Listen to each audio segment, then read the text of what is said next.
All right, we're taking a look at something a little different today. We're looking at the SPI 200. It's the Australian Stock Index Futures. It's often called the SPY. It trades in Sydney. It trades from, this is based on exchange time. The day session over there is from 9:50 a.m. until 4:30 Eastern. Anyways, that's how I have this custom session set up. And I've got a basic breakout strategy. I'm going to show you that strategy. All right, here's the code, very simple code. If the time is 16:30 at the end of the day, then we set the closing price. If it's 9:51, we set the opening price. And we take trades between the open and 10:30 a.m. In Sydney, and so it's about 40-minute range. It's an opening range breakout that lasts for about 40 minutes, and so um, we don't actually use the closing price for anything, but we define that. Um, and then we take a break out of the open. Whatever the day open is, buy it at +2 or short it at -2 from the open in the first 40 minutes. We set a $300 stop loss, a $500 profit target. Very, very, very simple code.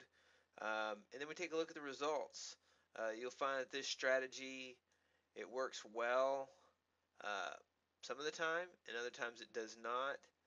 If you take a look at the trade analysis, you'll see 634 trades. Average trade profit is 1652.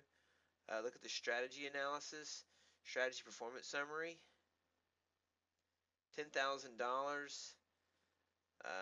I like to look at the equity curve close to close. You'll see that during this time frame and this time frame it did really well. Also, you can look at it with the drawdown. You see where the drawdowns occur. So during these time frames here, it does really well, and then this time it does terrible. Then it does really well again, and then it kind of goes through a slower drawdown than this drawdown. So what can we do with that?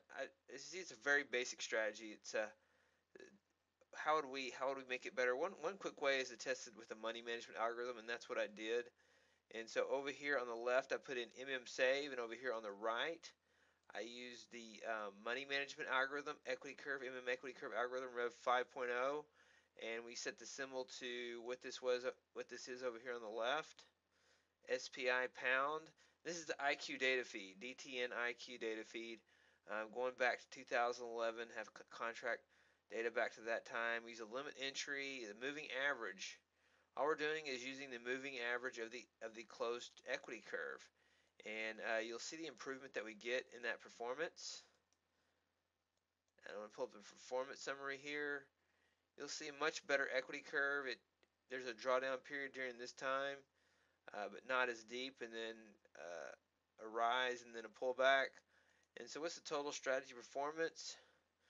We get 11,125 out of it. Our drawdown is 5,200 instead of 10,000. Before it was around 10,000. Our equity curve close to close, there it is. There's the equity curve close with the drawdown.